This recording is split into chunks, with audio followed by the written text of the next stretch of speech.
The Heavy Cavalry update brought several Leopards into the game, 2 tanks and 1 aircraft. Yes, the Chinese JH7 strike aircraft are Leopards too, just flying ones.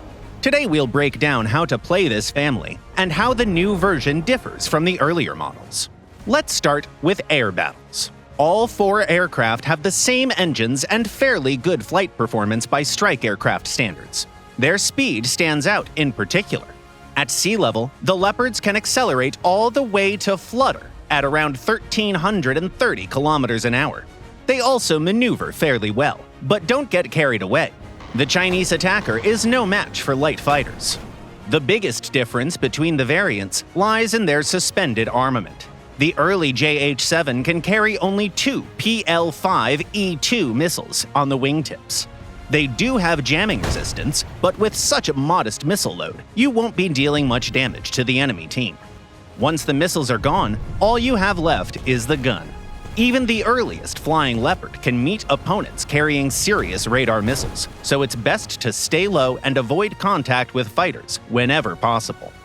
The JH7 A and its premium variant received additional missile hardpoints. You can take another pair of PL-5 E2s or combine them with PL-8s. The latter are more maneuverable but have worse acceleration and no jamming resistance. With 4 AAMs, you can act a little more confidently in air battles, but remember, these weapons are mainly for self-defense. You should only attack other strike aircraft or fighters already tied up in maneuvering combat. The new JH7 A2 gets even more weapons.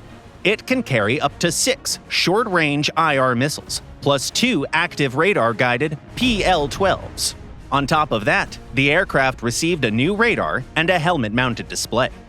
At the new aircraft's battle rating, opponents with ARH missiles are common, so it's still best to stay near the ground under the protection of multipathing.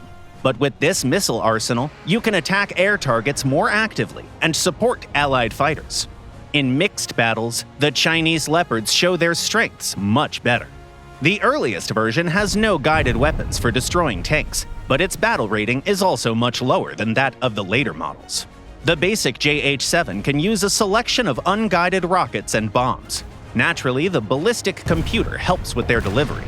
The hardest part of using the first variant is suppressing enemy air defense.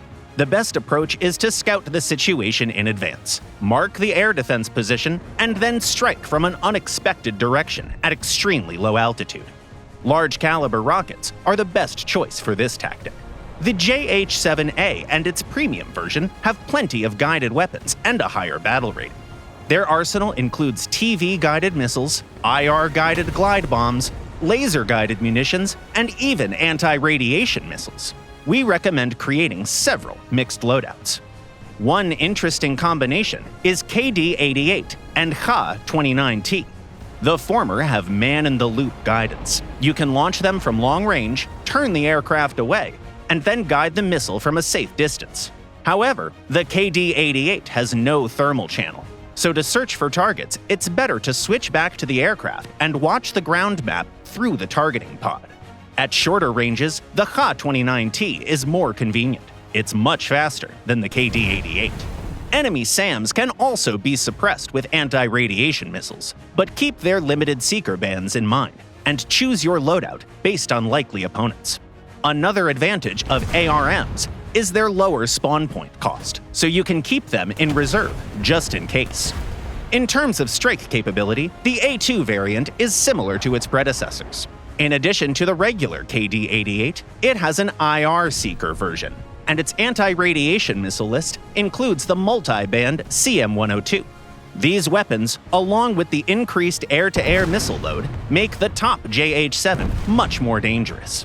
Which of the flying Leopards do you like the most? Share your thoughts in the comments. And don't forget to feed your cat.